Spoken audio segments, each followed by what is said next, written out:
Bapak, Ibu, dan saudara-saudara yang terkasih dalam Tuhan, apa kabar? Mudah-mudahan kita semua berada dalam keadaan sehat dan kita patut bersyukur, berterima kasih kepada Tuhan jikalau pada kesempatan ini kita kembali boleh bersama-sama mengambil bagian dalam pemberitaan firman Tuhan. Kita dapat mempersiapkan terlebih dahulu pembacaan kita dari Roma pasal 6 ayat 1 hingga ayat yang ke-11. Roma pasal 6 ayat 1 hingga ayatnya yang ke-11. Setelah kita menemukan perikop pembacaan kita, mari saya mengajak kita semua meminta pertolongan Tuhan di dalam doa. Kita berdoa. Kami sungguh menyadari Tuhan, bahwa kami tidak dapat hidup jika Engkau jauh daripada kami. Karena hanya Engkaulah Allah yang setia menjaga, menuntun, dan memelihara kehidupan kami hingga pada saat ini. Itulah sebabnya pada kesempatan ini kami bersekutu beribadah, memuji dan memuliakan nama-Mu. Kiranya Engkau berkenan mengampuni segala salah dan dosa kami. Engkau melayakkan kami untuk menghampiri hadirat-Mu yang suci dan kudus. Demikian pula firman-Mu akan kami baca dan renungkan bersama-sama. Mampukan kami Bapa untuk dapat menghayatinya dan menindaklanjutinya dalam sepanjang hari hidup kami, sehingga kami boleh mewujudkan cinta kasih kami kepada Tuhan, kepada sesama kami, dengan menyatakan kesetiaan dalam memelihara dan memberlakukan firman kebenaran-Mu. Terima kasih ya Bapa, berfirmanlah kepada kami sekalian, karena kami anak-Mu telah siap untuk mengambil bagian di dalam pembacaan dan pemberitaan firman-Mu. Di dalam nama Anak-Mu Yesus Kristus firman yang hidup, kepadamu-lah kami mengutarakan doa dan permohonan kami ini. Amin. Roma pasal 6 ayat 1 hingga 11 berjudul Mati dan Bangkit dengan Kristus. Firman Tuhan, jika demikian, apakah yang hendak kita katakan? Bolehkah kita bertekun dalam dosa supaya semakin bertambah kasih karunia itu? Sekali-kali tidak. Bukankah kita telah mati bagi dosa? Bagaimanakah kita masih dapat hidup di dalamnya? Atau tidak tahukah kamu bahwa kita semua yang telah dibaptis dalam Kristus telah dibaptis dalam kematiannya? Dengan demikian, kita telah dikuburkan bersama-sama dengan Dia oleh baptisan dalam kematian, supaya sama seperti Kristus telah dibangkitkan dari antara orang mati oleh kemuliaan Bapa, demikian juga kita akan hidup dalam hidup yang baru. Sebab jika kita telah menjadi satu dengan apa yang sama dengan kematiannya, kita juga akan menjadi satu dengan apa yang sama dengan kebangkitannya. Karena kita tahu bahwa manusia lama kita telah turut disalibkan, supaya tubuh dosa kita hilang kuasanya, agar jangan kita menghambakan diri lagi kepada dosa. Sebab siapa yang telah mati, ia telah bebas dari dosa. Jadi jika kita telah mati dengan Kristus, kita percaya bahwa kita akan hidup juga dengan Dia. Karena kita tahu bahwa Kristus sesudah Ia bangkit dari antara orang mati, tidak mati lagi, maut tidak berkuasa lagi atas Dia. Sebab kematiannya adalah kematian terhadap dosa, satu kali dan untuk selama-lamanya. Dan kehidupannya adalah kehidupan bagi Allah. Demikianlah hendaknya kamu memandangnya, bahwa kamu telah mati bagi dosa, tetapi kamu hidup bagi Allah dalam Kristus Yesus. Sampai sedemikian jauh firman Tuhan. Yang disebut berbahagia adalah setiap dari kita yang dapat memahami dan menghayati serta memelihara kebenaran firman Tuhan ini dalam sepanjang hari hidup kita. Amin. Jemaat yang sama dikasih Tuhan, ada sebuah kisah yang terjadi sekitar tahun 1960-an, di mana terdapat dua orang yang bersaudara mengambil keputusan untuk menjadi Kristen. Yang satu namanya Clarence dan yang kedua namanya Robert. Clarence adalah seorang aktivis yang berjuang melawan hak asasi manusia, di mana pada saat itu orang-orang berkulit putih memandang rendah orang-orang berkulit hitam. Orang-orang berkulit putih memandang dan melihat orang yang berkulit hitam sebagai budak, sehingga mereka bertindak semena-mena terhadap orang-orang yang berkulit hitam. Menurut Clarence, ia percaya kepada Kristus yang adalah Allah penuh kasih, Allah yang mengasihi semua orang tanpa membeda-bedakan kaya dan miskin, tanpa membedakan laki-laki dan perempuan, tanpa membedakan orang yang berpendidikan dan tidak, semua dikasihi oleh Tuhan. Itu yang diyakini oleh Clarence.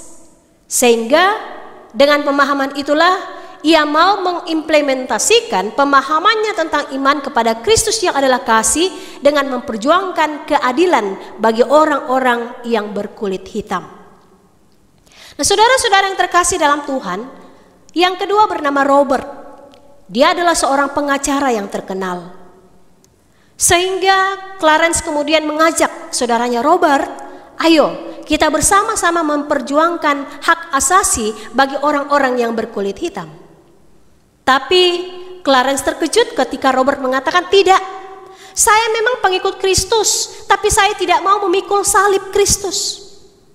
Kalau saya sengsara, kalau saya menderita, kalau karir saya hancur, kalau masa depan politik saya kemudian hancur karena saya membela orang-orang berkulit hitam, siapa yang mau memberi jaminan kepada saya?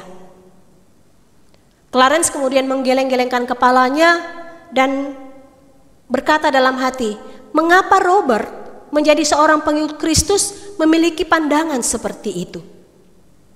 Nah, saudara-saudara yang terkasih dalam Tuhan, ini adalah salah satu dari sekian banyak contoh di mana seseorang menjadi pengikut Kristus, apakah dia pengikut Kristus yang setia atau hanya sekadar identitasnya di KTP KK yang mengatakan bahwa dia Kristen. Hal ini pun harus menjadi pertanyaan bagi kita sekalian. Apakah kita memang orang Kristen, pengikut Kristus yang setia, yang sungguh-sungguh menyatakan kesetiaan kita mengikut Kristus, dan itulah keputusan iman yang kita ambil. Bahwa menjadi pengikut Kristus tidak selalu tenang, senang, dan menang.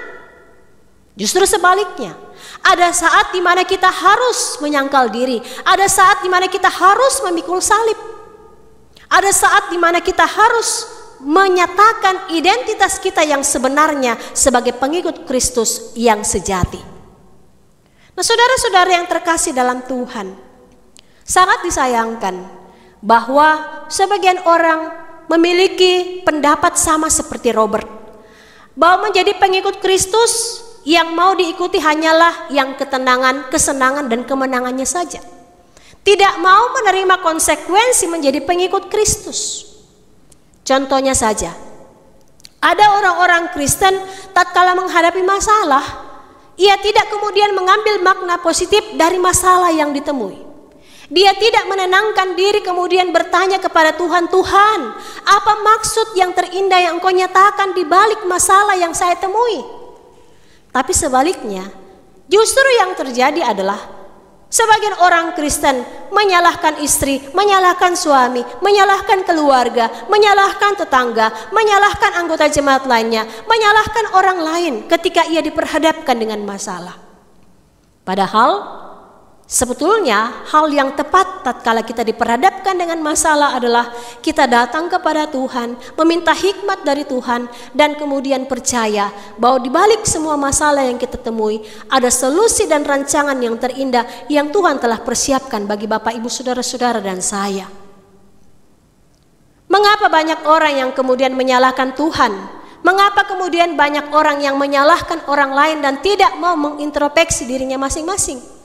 Karena sebetulnya orang tersebut mengalami krisis identitas sebagai pengikut Kristus yang setia. Nah, oleh karena itu, Bapak, Ibu, dan saudara-saudara yang terkasih dalam Tuhan, melalui pembacaan kita kali ini dari Roma pasal 6 ayat 1 hingga 11, Paulus mengingatkan kita, hati-hati dengan anggapan yang keliru, bahwa menjadi pengikut Kristus, menerima anugerah keselamatan dari Kristus, tidak selamanya kita mengalami kesenangan. Tidak selamanya kita mengikuti kata hati kita, kemauan kita, pikiran kita.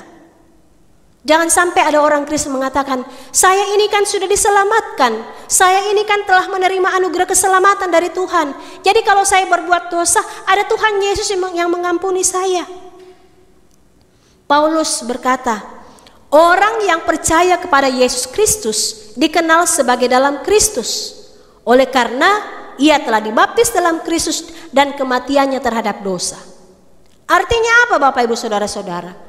Orang-orang yang percaya kepada Kristus sudah berpindah, yang sebelumnya hidup di dalam keberdosaan, kini ia hidup bersama dengan Kristus. Orang percaya telah memisahkan diri dari dosa. Mereka tidak akan terus hidup di dalam dosa. Jadi jangan pernah kita mengatakan, kan kita hidup di dalam dunia karena daging kita lemah. Jangan hal itu menjadi alasan bagi kita untuk menikmati segala keberdosaan kita. Ingatlah, 1 Yohanes 3 ayat 36 berkata, karena itu setiap orang yang tetap berada di dalam Dia tidak berbuat dosa lagi. Setiap orang yang berbuat dosa tidak melihat dan tidak mengenal Dia.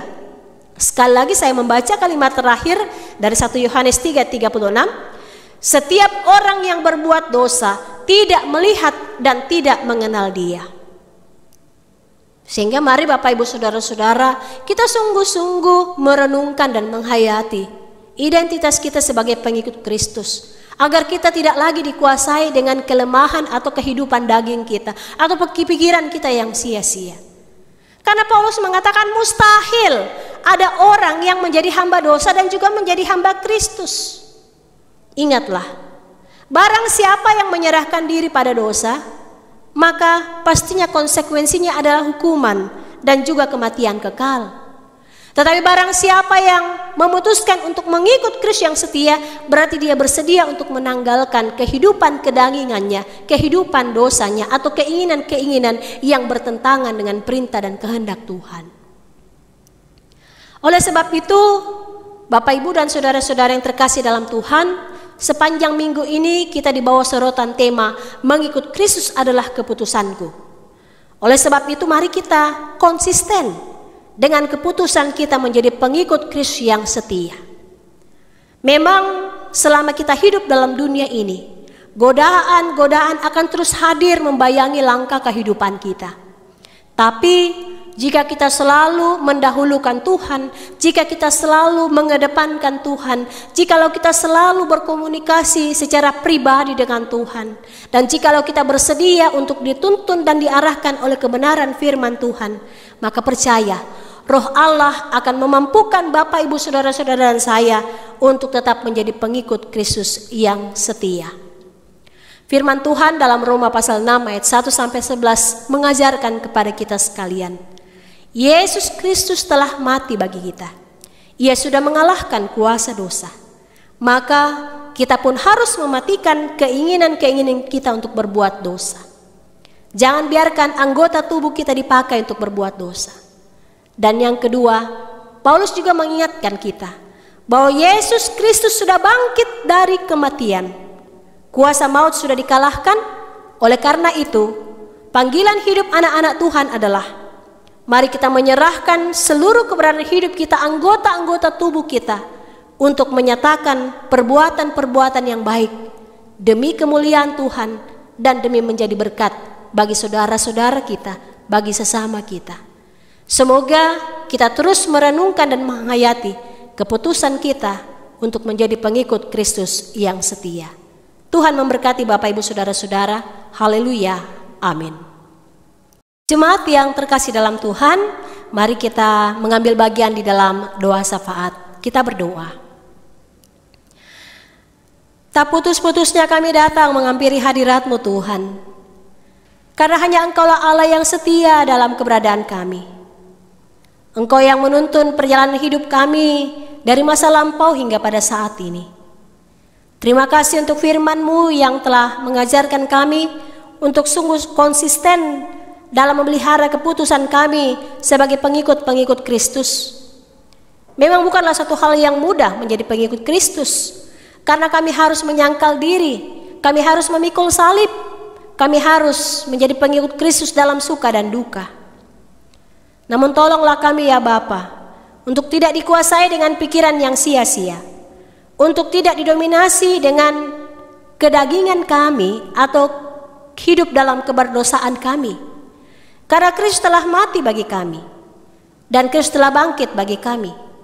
Sehingga biarlah kami yang telah diselamatkan oleh Kristus boleh mempergunakan seluruh anggota tubuh kami, keberadaan hidup kami untuk memuliakan Tuhan, untuk menjadi berkat bagi sesama kami, untuk melakukan berbagai perbuatan-perbuatan yang baik yang berkenan bagi Tuhan. Semoga firman-Mu ini boleh menjadi suluh dan pelita bagi langkah kehidupan kami. Saat ini Bapa, kami datang berdoa kepadamu, mendoakan seluruh jemaat Tuhan di Gereja Pauk Jemaat Lahiroi ini. Engkau hadir sebagai tiang awan di siang hari dan tiang api di malam hari, sehingga kami tidak perlu merasa khawatir, resah, dan galau menghadapi berbagai dinamika hidup. Tetapi dengan menengadahkan iman percaya dan pengharapan kami kepadamu, maka kami yakin dan percaya bahwa Engkau selalu menuntun dan memelihara hidup kami dari hari ke hari. Engkau juga Allah berkenan untuk memberkati segala tugas tanggung jawab pekerjaan usaha yang Engkau percayakan kepada masing-masing kami, sehingga apapun yang menjadi kebutuhan jemaat-Mu Engkau yang penuhi, apapun yang menjadi doa dan permohonan umat-Mu Engkau jawab dan sempurnakan seturut dengan kehendak-Mu. Demikian pula anak-anak kami yang sedang menuntut ilmu, baik itu yang sedang mempersiapkan diri untuk melanjutkan ke jenjang pendidikan yang lebih tinggi lagi, maupun juga yang boleh melanjutkan di tingkat SD, SMP, SMA, dan perkuliahan.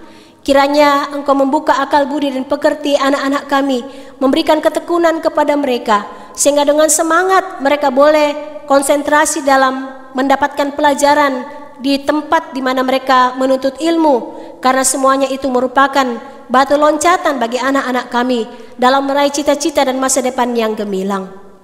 Ya Allah Bapa kami ada dalam kerajaan sorga, kami juga berdoa kepadamu bagi anak-anak Tuhan yang bersedia untuk mengorbankan waktu, tenaga, pikiran, dan kesibukan mereka, aktivitas mereka untuk terlibat dalam pelayanan di ladang Tuhan.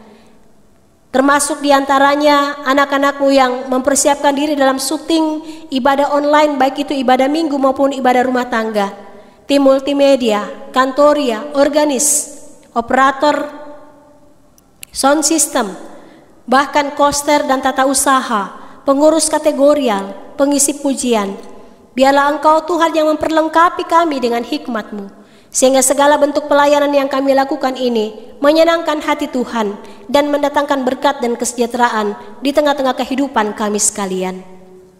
Pada kesempatan ini kami datang berdoa kepadamu, mendoakan jemaat Tuhan yang diperhadapkan dengan pergumulan karena sakit penyakit. Di antaranya Ibu Jarwo yang saat ini masih berada dalam pemulihan, Ibu Damaris Alu yang juga berada dalam kelemahan tubuh, bahkan jemaat-Mu yang lain. Kami mohon Tuhan, ulurkan tangan-Mu yang penuh kasih, Engkau jamah anak-anak-Mu, Engkau berkati makanan, minuman, dan obat-obatan yang dikonsumsi, bahkan pendampingan yang diberikan oleh keluarga kerabat, penanganan yang dilakukan oleh pihak medis, semuanya akan memberikan kesembuhan dan pemulihan ilahi kepada segenap anak-anak-Mu yang bergumul karena sakit. Kami juga berdoa untuk keluarga besar Bapak Yopi Boli, di mana beberapa waktu yang lalu dirundung oleh duka cita oleh karena saudara terkasih Bapak Frederick Boli telah Engkau panggil kembali ke pangkuan-Mu dan telah dimakamkan beberapa hari yang lalu. Engkau sumber penghiburan yang sejati, Ia akan menguatkan yang memampukan yang menghibur segenap rumpun keluarga untuk dapat menghadapi peristiwa yang menduka citakan ini.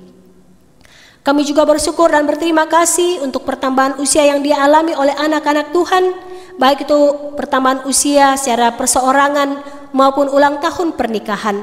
Semoga kami selalu bersuka cita dalam Tuhan, mengucap syukur kepadamu dalam segala hal, mengandalkan Engkau dalam setiap langkah kehidupan kami, sehingga semakin hari anak-anak-Mu semakin menjadi pribadi-pribadi yang berhikmat mengandalkan Tuhan. Ya Allah Bapa kami ada dalam kerajaan sorga, kami juga datang berdoa kepadamu, mendoakan jemaat Tuhan yang bergumul dalam mencari pekerjaan, dalam mencari pendamping hidup, dalam merindukan kehadiran anak di tengah-tengah keluarga mereka. Tuhan, Engkau Allah yang maha mendengar, kiranya Engkau menyempurnakan setiap doa, pergumulan, dan permohonan yang disampaikan oleh anak-anak Tuhan, sehingga pada waktu yang Tuhan telah siapkan, semua rancangan-Mu adalah indah pada waktunya Engkau nyatakan bagi anak-anak-Mu, sehingga kami tetap bersikukuh dalam iman percaya dan pengharapan kepadamu, karena Engkau selalu menyediakan apa yang menjadi kebutuhan kami, dan Engkau selalu menjawab setiap doa dan permohonan kami. Ya Allah Bapa kami yang ada dalam kerajaan sorga, kami juga berdoa kepadamu bagi pemerintah bangsa dan negara kami. Tuhan, mereka adalah wakil-wakil-Mu di tengah-tengah dunia ini. Oleh karena itu pakailah mereka dalam menyatakan keadilan-Mu, dalam menyatakan kemahakuasaan-Mu, sehingga kami selaku bagian dari masyarakat Indonesia dapat diarahkan kepada kehidupan yang penuh damai sejahtera.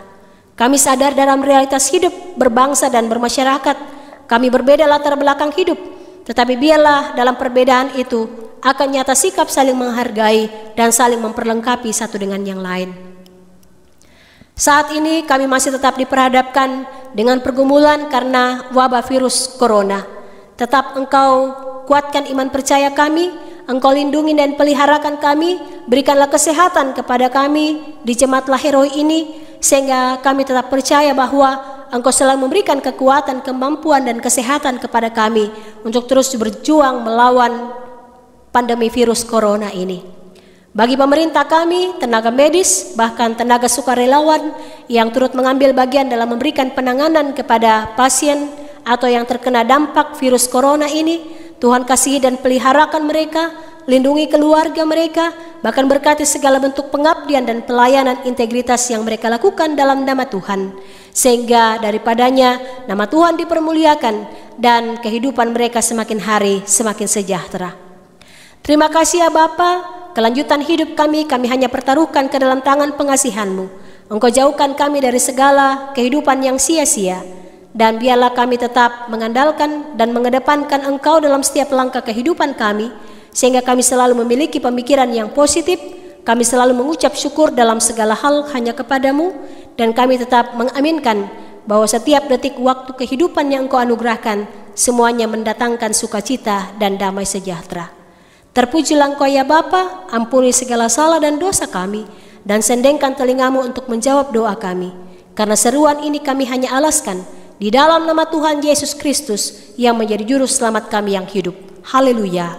Amin.